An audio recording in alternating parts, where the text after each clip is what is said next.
ایک دن شہر کے مشہور وکیل اپنی بڑی سی گاڑی میں ایک سڑک سے گزرے۔ قریب ہی دیکھا کہ دو افراد بیٹھے سڑک کے کناروں پر لگی ہوئی گھاس اکھاڑ اکھاڑ کر کھا رہے ہیں۔ وہ بڑا حیران ہوا۔ اس نے تیزی سے گاڑی رکوائی تاکہ چھان بین کر سکے۔ دریافت کرنے پر معلوم ہوا کہ وہ لوگ بے حد غریب ہیں اور کھانا کھانے کے لیے ان کے پاس کچھ نہیں ہے، اس لیے وہ گھاس کھانے پر مجبور ہو گئے ہیں۔ یہ سن کر وکیل دونوں سے بولا، تم میرے ساتھ چلو۔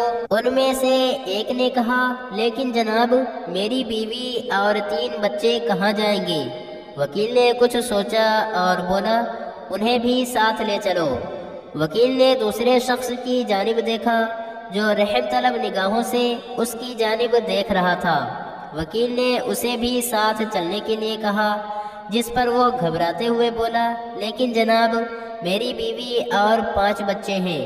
وکیل نے ہنس کر کہا، بہت خوب، تم بھی اپنے بیوی بچے ساتھ لے چلو۔ دونوں خاندان پھنس پھنسا کر وکیل کی گاڑی میں بیٹھ گئے۔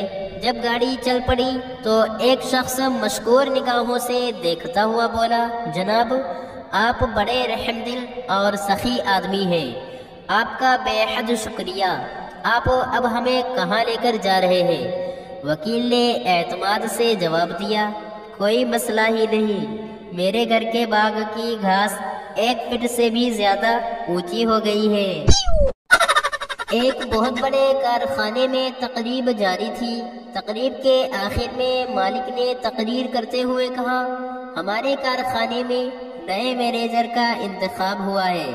سب جانتے ہیں کہ ہمارا کارخانہ دیانت اور محنت کا زبردست صلہ دیتا ہے۔ اگر کسی کی کارکردگی غیر معمولی ہے تو خلاف معمول طریقے سے ترقی کر سکتے ہیں۔ ہمارے نئے مینیجر کو دیکھیں، یہ صرف 6 ماہ پہلے ہماری ٹیم میں شامل ہوئے تھے، لیکن انہوں نے اپنی لیاقت و محنت سے ثابت کر دیا کہ وہ اعلیٰ مرتبے کے اہل ہیں۔ مجھے خوشی ہے کہ ان سے کم لائق سینئرز پیچھے رہ گئے ہیں اور یہ بلند عہدے تک پہنچ گئے ہیں۔ جب مالک کارخانہ تقریر کر چکا تو نیا مینیجر اپنی جگہ سے اٹھا اور اس نے پرجوش انداز میں مالک کارخانہ سے ہاتھ ملایا اور کہنے لگا، ڈیڈی بہت بہت شکریہ۔ جب بینک بند ہو گیا تو ڈاکوؤں کے ایک گروہ نے باہر کھڑے ہوئے چوکیدار کو قابو میں کیا اور بینک کے اندر داخل ہو گئے۔ انہوں نے دیکھا کہ کیشیئر کتابوں پر جھکا حساب و کتاب میں مصروف تھا۔